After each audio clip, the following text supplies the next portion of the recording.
we flowing? I think we're flowing. Are we flowing? I Let's think it see. is. Oh I yeah. mean, I'm going to apologize up front. Maybe I have to keep my hand on it the whole time. This microphone going in and out of the blue screen. I'm in a different setup because the kids are on spring break and they're going to be all over my studio if I set up where I normally do. So that's why we're here right now. Yeah. That's why we're here making shit happen. What exactly? We're calling Exactly. this And the lighting in here. I'm all blue. It's insane. But you know what? We just crack on. exactly. We crack on. We're calling this the fuck it episode because Yeah. we're here, we're showing up, it's real life, and we're committed. We're committed and we time blocked. And you ran away. So Well, I'm let's just making sure that the right microphone was set up. I'm pretty sure I did, but it and could be another one of those. it could be, but we're gonna persevere through it Hell yeah!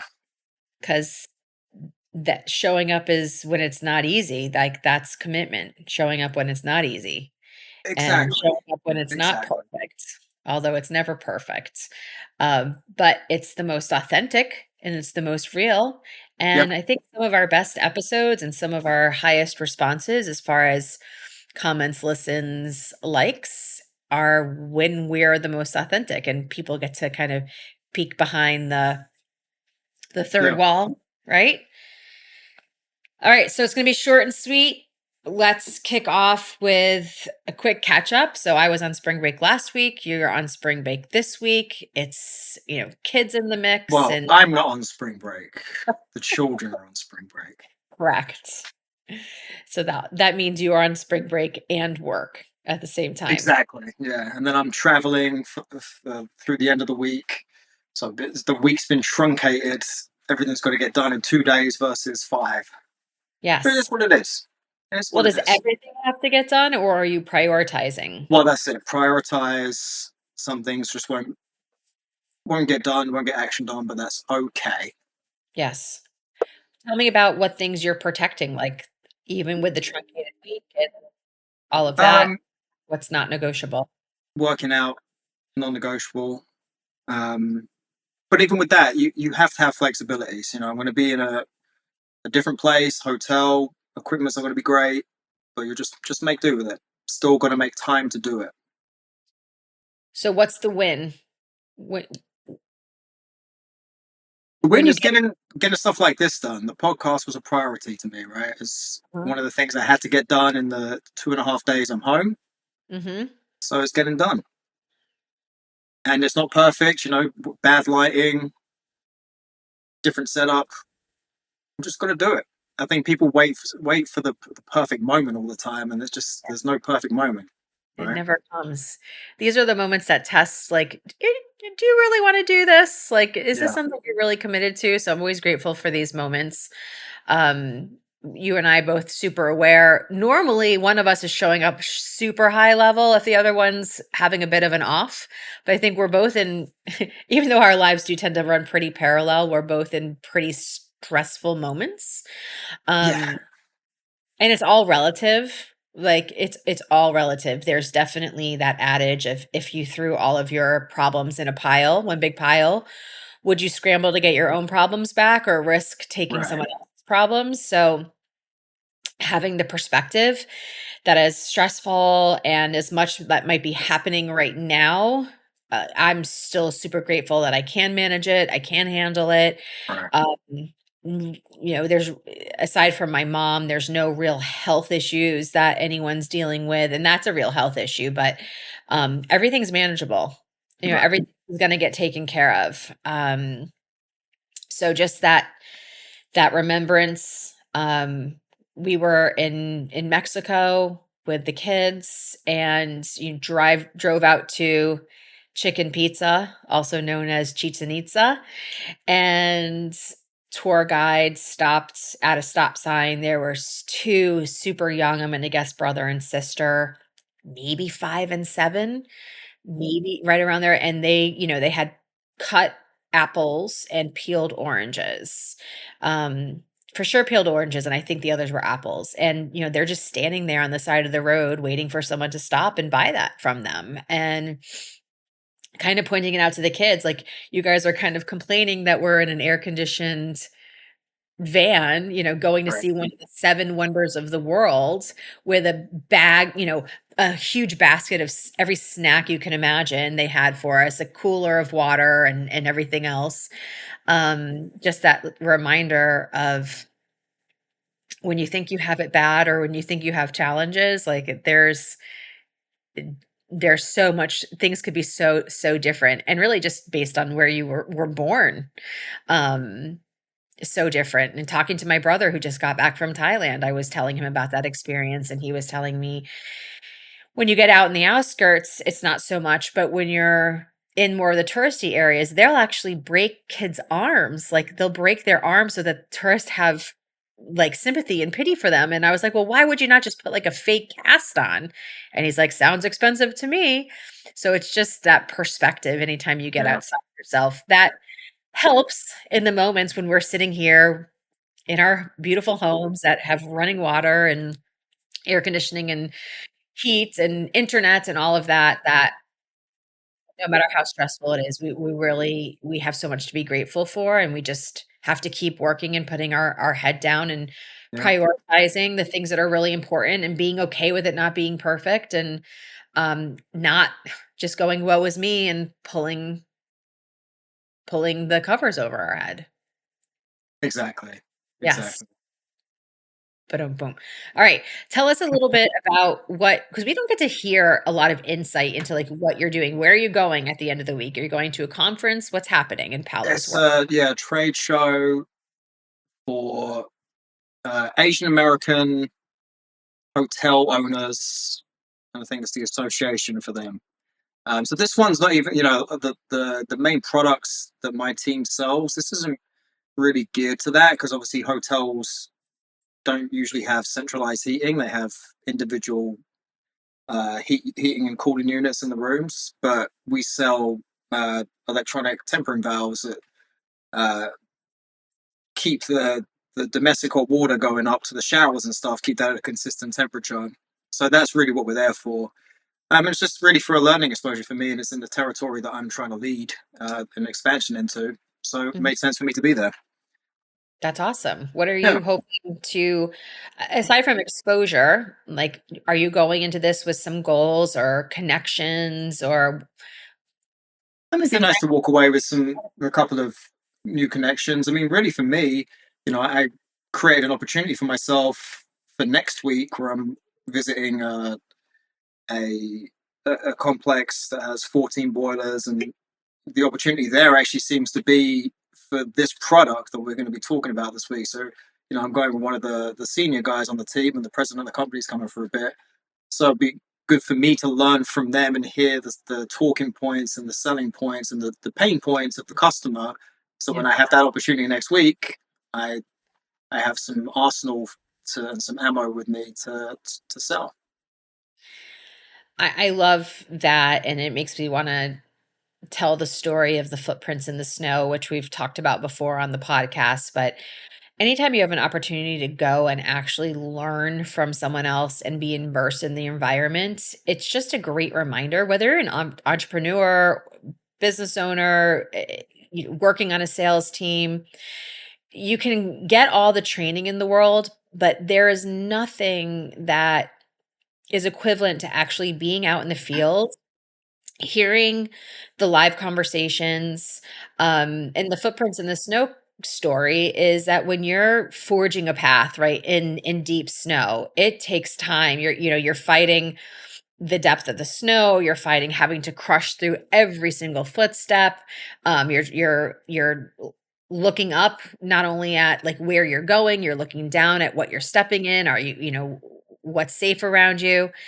But the people following behind you, if you've ever walked in heavy snow and someone was in front of you, you can walk in their footsteps and actually move much faster and with much less energy output. Yeah, Often you'll catch up to the person that was leading the way because you have more energy and you will even pass them. And now you start forging the way. So I think that's just such a cool analogy for mentors and not even coaches, really mentors that where you're forging paths and people are able to follow behind you, like the win is when they do pass you and Yeah.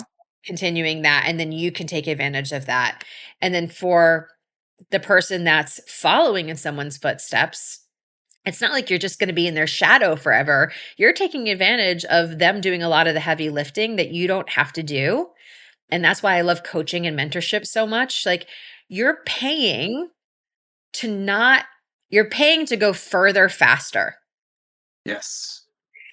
And a lot of people don't look at it that way. But you are literally buying the ticket to get on the fast track, to not have to even think about certain things. You just step in those footsteps, and then you're going to get to a point where you've now become become the person.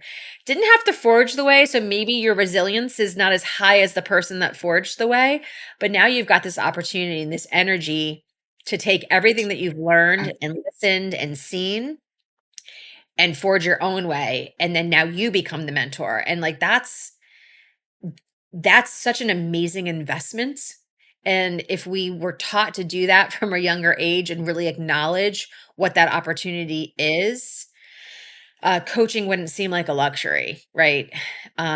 Coaching wouldn't seem like something that you can't afford. It's really something that you can't afford not to do if you want to create something bigger in this world. Yeah. Well, that's it, right? You can think, all right, this coaching is going to cost 5 grand, 10 grand. Um, you might say to yourself, that's a lot of money, and it is. It's not cheap. But what's the cost of not doing it? Right. If you're getting coaching for business with real estate, how many more transactions could you do with this coaching, or even could it enable you to get a business off of the ground? Talk about all the time how hard it is to get going in real estate. And I see the Yes. same thing with health. Is yes, you could try the cheaper alternative. You could just listen to the doctor that you're working with, who's doing the conventional medicine. But in so many conversations I've been having with people, it's now 6, 7, 8 months later, their issues still haven't resolved, Yeah. and it could have just taken a few lifestyle tweaks and things of that nature, a bit of coaching. Um, and that's actually something I was going to touch on today. Just you know, been in the coaching space and with health and fitness for 20 years now, almost, which is not actually, it is 20 years. That's scary. Um, and I did FDN, and I feel like there was a clinical piece missing, and I'm absolutely, uh, completely convinced it was the right thing to do. And what I've come back to now is it's not necessarily the data, which I thought was missing. It does help; it's a great layer to have, but it's all about the coaching. It's all about having someone walk you through how to navigate the journey. Mhm. To your point, you get there quicker, especially in the days of AI. And we talked about this before. Information is no longer a premium. Mhm. Everybody has access to the same information now. You could get the same quality education from a chat GPT, from a Claude, from a Gemini, as you would going to school. It's an investment of time, but the information is out there now. It's the implementation of that information that is really the key. And having someone to walk you through that, get you through it quicker, it's invaluable. Yes. It's invaluable, and it's a fraction of the cost. If you look Yeah, at, if we combined what you and I've individually spent on courses, on yeah, self-improvement, on certifications, on learning, forget the time portion of it and what that time value is, just the investment yeah, itself. It's hundreds of thousands of dollars. Investing in systems that didn't work, investing in systems that part of it was good, but part of it just wasn't functional, right? And then being able to deduce all of that into, okay, this works from this works from this, and integrating it together, which is something that you and I have been working on from day one and continue to work on it. I don't know why my computer is being through, but oh, oh, it's a client yeah. follow-up. Uh, Probably a Zillow lead that I'm going to get dinged on for not answering, but I have priority at the There moment. you go. Real life. It's real life. We don't just preach it, like we practice it. Um, the point was it is a fraction of what the real cost is to invest in programs for yourself. And there's no one right program. Yeah. Um, and to do your due diligence as well. Like you're going to this convention, you're looking forward to being around these guys that have had more conversations, right? You're not just going to follow random people. You're being purposeful. Right. You're taking time out of your business, away from your family, and you're going because there's a value to being around this person, right? And so how do you make Exactly. yourself valuable? How do you make yourself so valuable that colleagues and people that are coming up in certain areas want to merely be around you to listen to you? Right. Exactly. And Yeah. even more, I know the where we're talking about this at the moment, where what we want to do with this, with Alpha Flow, the brand, and what are the next kind of phases for us. It's going to have to include some kind of trade show or some kind of booth set up somewhere. You've got to go to where your audience is. Hmm. So this is just more practice for that. Yeah. I see positives in everything, and it doesn't always have to be so one dimensional that it's just for this. Yeah. There's a whole host of experience you can gain from doing anything. And every single thing you do, there's multiple doors that open from it, Yeah, which most of the time, the coolest ones are not the ones you intended. yeah, That goes back to like my question for you is like, what intentions are you setting for what you want to get out of the next few days? And I love that question. And at the same time, there's also, I'll go into a lot of environments really working to not set major expectations. yeah, My expectation is intention is just to go with as an open mind and willingness to show up as possible, knowing that no one truly has a fully open mind. Like we all have our filters, yeah. mm, but really allowing the experience to show me what I'm meant to get from that. Mhm. Uh, often I really just like love going with not doing a ton of due diligence, not researching every single person that I'm going to meet, just like showing up and seeing what comes naturally. Yeah, exactly, exactly. But you've got to be in that case in the right mentality for that, and just be open to anything and everything that comes along. Right? You can't be uh, half kind of uh, flying by the seam of your pants like that, and then Yeah. also not want to engage with people because you think, well, this isn't actually the kind of person I want to be talking to right now, or I should be doing this activity at this event instead. You got to pick one, like be very intentional. I'm going to look for this type of clientele or this kind of network and pick people to mingle with Yeah. and stick to it. Or you've got to be open just to meet everybody because you never know where the conversations will lead to. I would be much more leaning towards suggesting the second part of that. Certainly go to where the people are that you want to make sure that you connect with. But Right. me, it's those side, off the buffet water cooler area where you engage in a conversation, like Ben Eilers, right? From Hmm. Kelly Ben Eilers from 360. We had a random conversation over, I think he left his notebook journal. The next thing I know, and Ben, we're off in like a little fountain area crying Right. together over the state of stress and the life of realtors. Yeah. And Well, through so for yeah, what people don't know is Ben and Kelly are the reason you and I know each other. If yeah, that hadn't happened, you and I probably never would have crossed paths.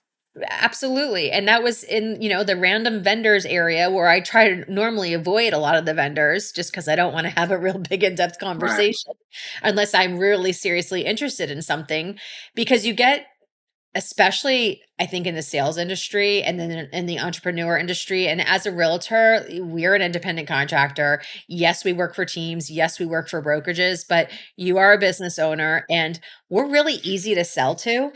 Oh es- yeah.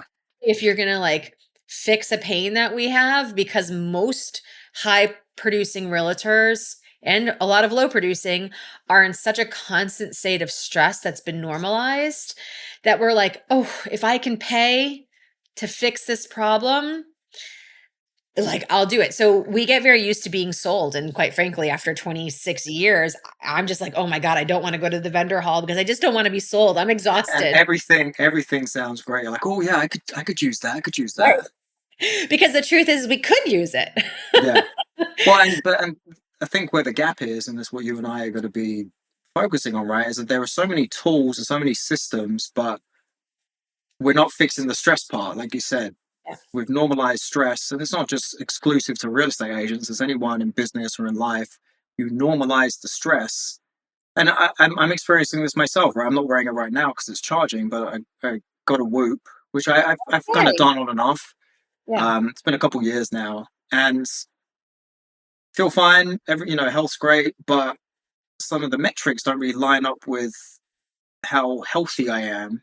Hmm. Things like my HRV, which has Hmm. always been quite low, and that's because I've normalized stress. So it's something that I'm really working on now, is to really trigger that parasympathetic nervous system of mine, Yeah. and stop being in fight or flight all the time. And it's only been a couple of weeks now, but I'm starting to see it trend up. It's probably up about 5, 6 Nice. milliseconds, and we're trending in the right direction.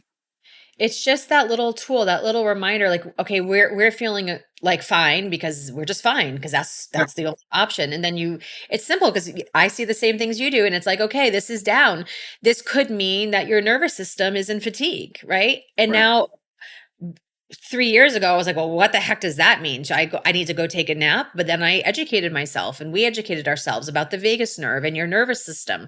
So now I know, okay, I can take 3 minutes right now and do, some type of balancing exercise. I can go to my NeuroFit app Yeah, and utilize that. I can go, I can go into transcendental meditation. Even when I'm like, I know I'm not going to go deep right now. Like, but I at least know I have a tool that I can take 20 minutes and I'm going to get from it what my body needs right now. yeah, Um, so having that awareness, and I will connect that to something that I'm shifting on personally because of my work with the Accountability Institute and this conversation where, like, we don't hold people accountable. We want to keep people at cause. It's a very much a coaching conversation. yeah, And I've always shied away from, like, I'm not going to be responsible for you doing this activity you've committed to, but I'm rethinking how I think about it. And what I'm realizing, myself included, we need accountability. Some of us more than others, and that does mean having to answer to someone. Um, I met with a former client who I coached through a really significant trauma and business.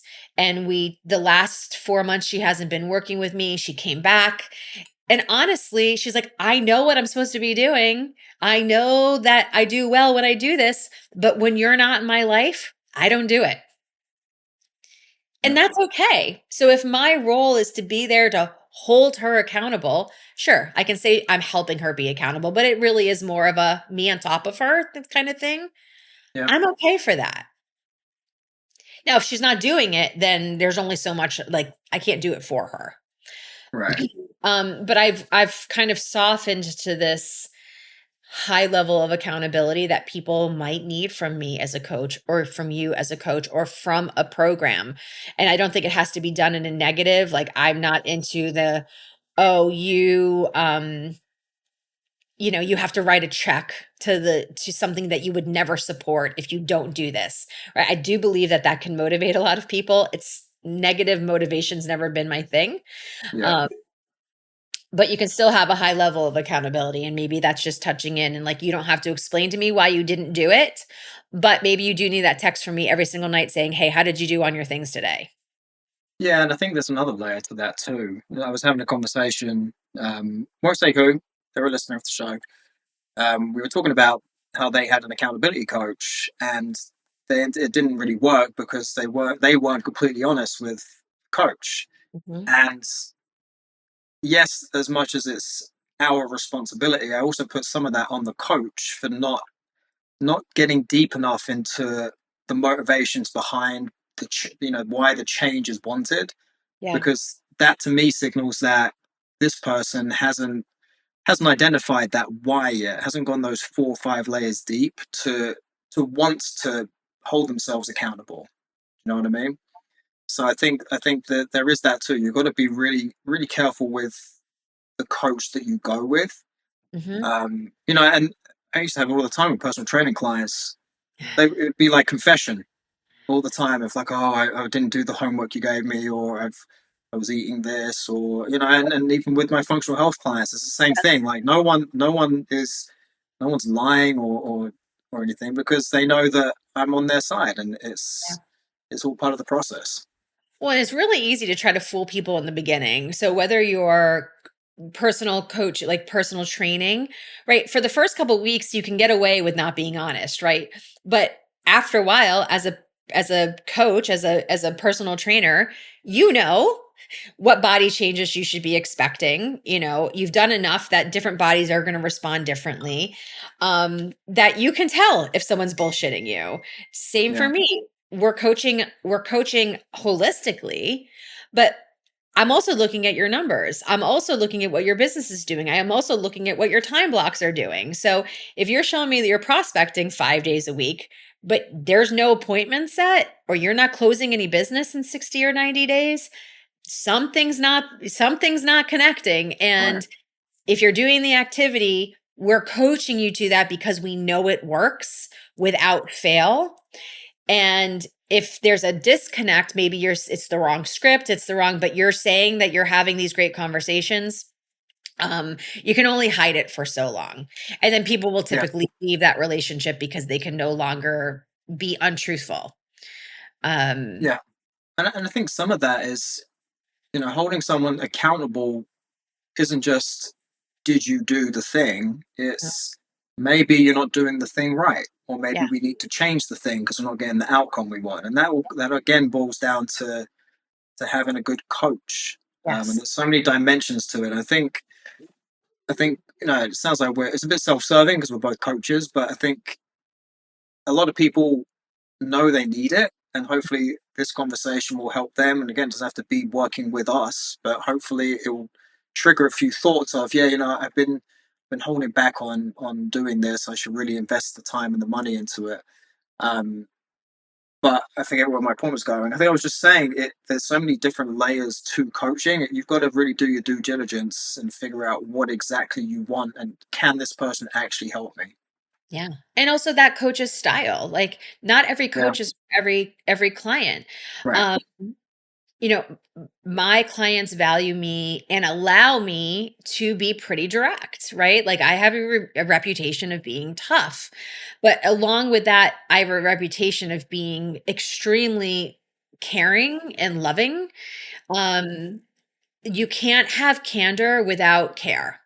So Right. if my clients don't know that like I am there because I believe in them even more than they believe in them, and like I truly care about their success, and I've proven that, that is the only thing that allows me to be a bit more candid, a bit more blunt. And I'll often say something, even for me, when if I know this is going to come out a little bit strong, I'll ask permission first. Hey, can I be really direct with you right now? Yeah. Um, and so with that,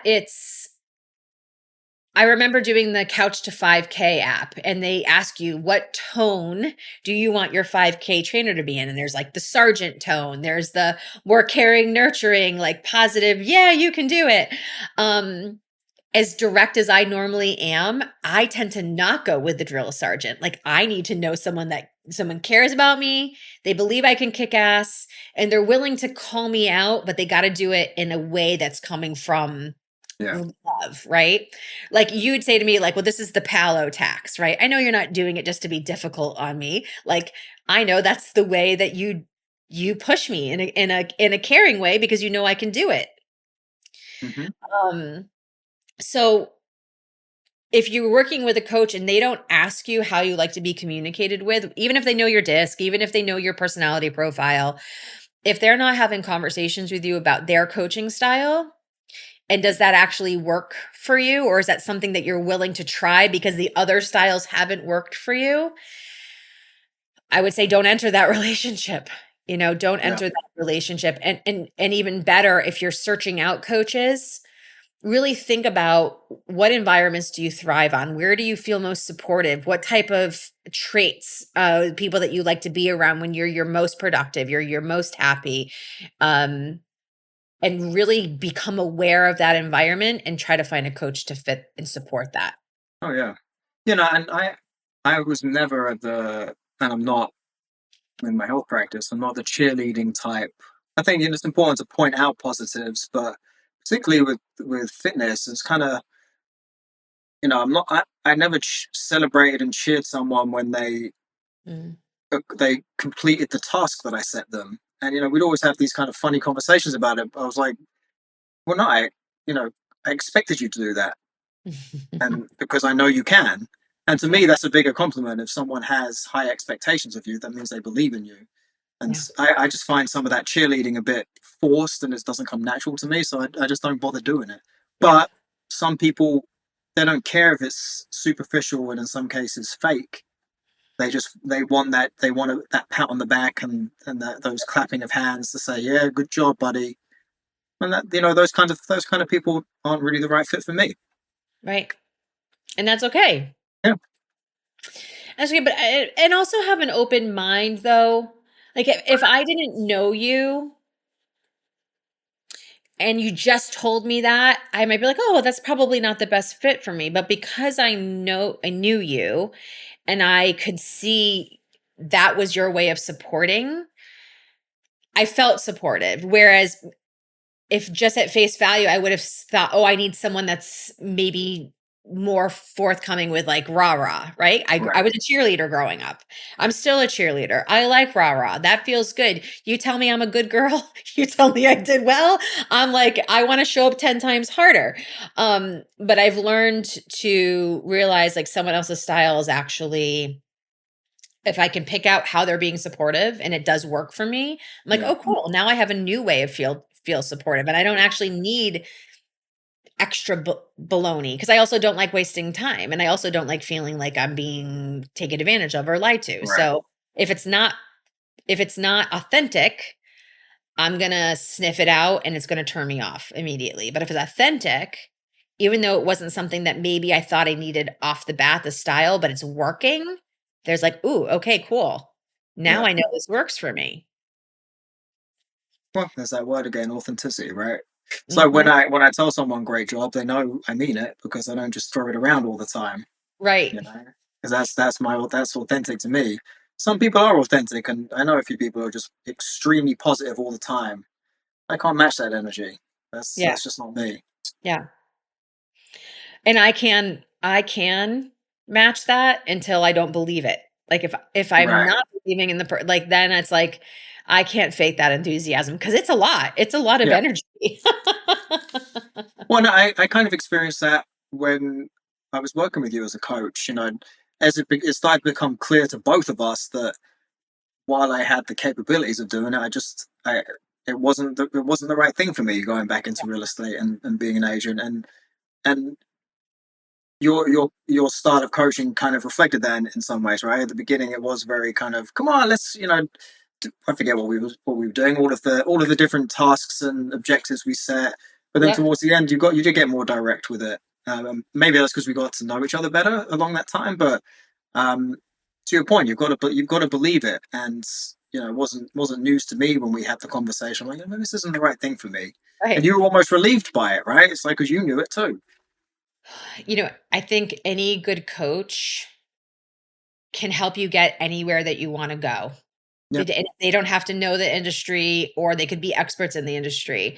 But as a coach, one of our jobs is to be objective. And what I can tell is where people are lighting up and where they're not lighting up. Hmm. Or I can tell is like someone's not doing a task just because they're truly not organized yet. They're not time blocked properly. They're still getting some identity statements worked out. That's like, okay, that's okay. We're still full steam ahead in this direction. But when I Yeah. can start seeing that, was this actually this client's desire to go here, or was it more of like I should do this, Yeah. right? Was it more of I want to prove something? Then it's my job to start kind of just shining that light a little bit, like, are you positive this is what you want to be committed to? What's important to you about this? Um, as entrepreneurs, as powerful persuaders, and anyone who's good with listening, understanding, and giving feedback has a superpower with that. We can either lead people down a path or we can help someone down a path like really far until Yeah. either we go, oh, you know what? This wasn't actually the path I wanted to go down. But oh shit, now I have 20 people following me and now I made this commitment to them. And I know I don't want to be on this path anymore, but like, oof, I really should. I don't want to abandon them. And the same thing is, when you're coaching someone, giving someone an out to say, you know what, I thought this was what I wanted. And yes, we spent all this time working towards it. It's not a waste. We spend all this time working towards realizing, like, you know what, this isn't the direction I want to go in. And that's Yeah. super valuable. So, okay, cool. Let's recognize it. Let's really make a decision now and let's shift, right? And that's what Mhm. flow is about. That's what flexibility is about. Not getting stuck or stagnant in a place, or heaven forbid, like forging forward where you're not supposed to go, and you got a coach getting you there, you're going to find yourself successful in a way that you don't want to be successful, and everyone's going to be unhappy. Yeah. Exactly. And yeah, as a coach, being flexible is, one of my biggest strengths as a when I was a trainer, and even now as a health practitioner, right? Is I'm very willing to change my mind on, what, this isn't the best thing to do, Mm. particularly perhaps for this client. Maybe I don't need to run all of these labs for this person, for example. Training, it was, I learned about how bad crunches and sit-ups were for you. I had Yeah. to face about 20 people and say, I know we've been doing these things all the time, but you know what? I have new information now. I have a better way of doing it. And a lot of people are too scared to admit that and end up coaching for the sake of coaching. I love people that can change their mind. To me, Yeah. that's one of the biggest traits anyone can have because it just shows your willingness to be honest with yourself. Yeah. Ben still rolls his eyes at me when I'm like, I'm not doing crunches. Paolo told me they're bad for me and it hurts my back when I do them. Like I'll do Yeah. other things. But he's like, well, you know, I know because Paolo told you. I'm like, yeah. And I and I respect what he has to say because I know that he probably led people doing crunches for a long Yeah. time and got new information. And yeah, it makes Now, sense to me. Yes. if you saw me doing them Yes. somewhere, Yep. you'd be like, all right, this guy's full of shit. I'm going to keep doing them too. He's telling me not to do them because they're bad for me, but he's doing them. Yep. So again, it comes back to authenticity and all of that. And that we talked about this in, I think, last episode, and that's the trust part. Trust is actually not believing that someone is 100% correct. This is my definition. I will trust you if I believe that you believe it's Right. correct. Like I will trust you. And if you and therefore, if you bring new information and you're like, "Ooh, I got new information. This is how I feel now." I don't take it blindly, like I'm just going to jump off and do it, but I Right. trust you that you're still having my best interest, even if it's shifted. So it's okay if I believe as long as the person believes that you believe what you're talking about, it doesn't even mean that I believe that this is the only correct answer in the world. I just trust this person because I believe if they're repeating it to me and they're living their life that way, that they believe this to be true. Yeah. 100. So I can have trust with that person. All right, interesting. Yeah, we came into this one with speaking of completely open minds and just babble for 40 minutes as we are prone to do. I like our babbling. I like what we figure out. I like the flow that happens when we're babbling. I just always have this image of water weaving through rocks in a river. Um, I think that's really cool to like watch something. Like what is the path of least resistance sometimes? Like where Yeah. would the water droplet flow? And I had resistance coming into today just because I'm in a weird mindset and with a bunch of stress. And we're like, okay, let's just pour the water and let it flow. Yeah, and oftentimes, what you're going through, someone else that listens to this is going to relate to and be like, oh yeah, this has been on my mind too. It's been on my heart too. Yeah. And if you don't just let things flow, that part of the conversation doesn't happen. It doesn't happen, and I just had another, again, going back to life lessons. If you don't let it flow and you dam it up, and water droplet on top of water droplet on top of water droplet starts building up, at some point it's going to break. Oh yeah, And then that is not a natural flow through the crevices. That is an overwhelming burst of emotions and thoughts and desires and truths and perceptions and untruths that nobody can stand in front of. Like yeah, you are going to get bowled over, and you have to get it to a point where it's slows enough and you can kind of even manage which direction do we need to go in first with this. yeah. All right, let's wrap it up. I can hear I've got to go and handle Okay, something with the I hear it. kids. Okay. All right. Well, have an amazing day, everyone. Take a moment to think about what you need to do for yourself, where you are nervous system wise. What's one small action that you can take from what you just listened to, something that came up, something that struck some energy in you? Commit to it, do it, share it with us. Until next time, friends. Bye for now.